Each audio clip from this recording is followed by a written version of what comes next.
New leaked phone call drops truth bomb on Russiagate, and look who gets blamed for starting it all.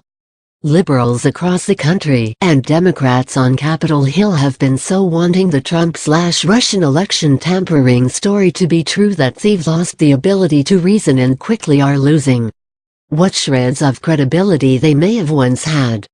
From Maxine Waters' constant ramblings and tweets of how we know Trump's Kremlin clan is true to Eric Swalwell proclaiming just last week that Trump's deep involvement with Russia is hampering his agenda, they have convinced themselves and nobody else that Russiagate is a real thing. But there's always been just one big problem: a lack of evidence. Now a new profanity-laced recording of a phone call by award-winning journalist Seymour Hersh, one of the left's go-to guys when it comes to investigative reporting, has surfaced, and he may have inadvertently provided the final nail for the lid of Russiagate's coffin.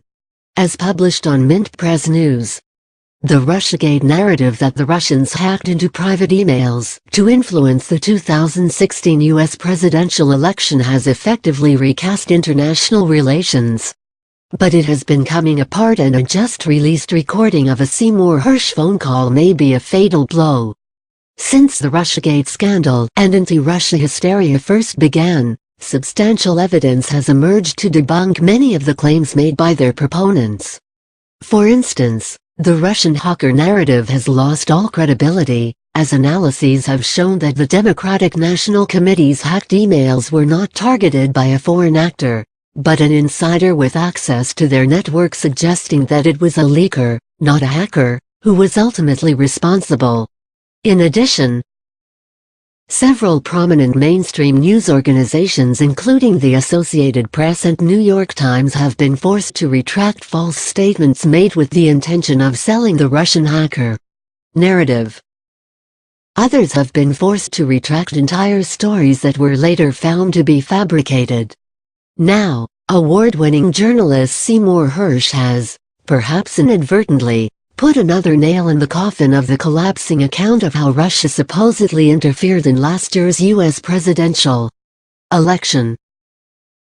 In a profanity-laced phone call, which was leaked and uploaded to YouTube on August 1, Hersh details insider information he obtained from his contacts at the FBI and the Washington, D.C. Police Department.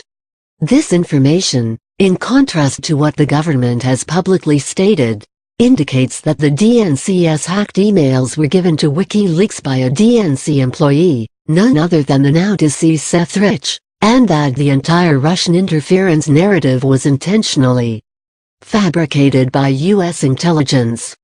The combination of this Hersh recording, Rich's death, and the fact Comey has now inked a $10 million book deal certainly tend to point in the same direction. The direction of Beesville. Liberals, you'd better start looking for another story or way to take Trump out and thwart the will of the people. Because after this, all the king's horses and all the king's men won't be able to give this Russia story legs again. It's dead, gone and over.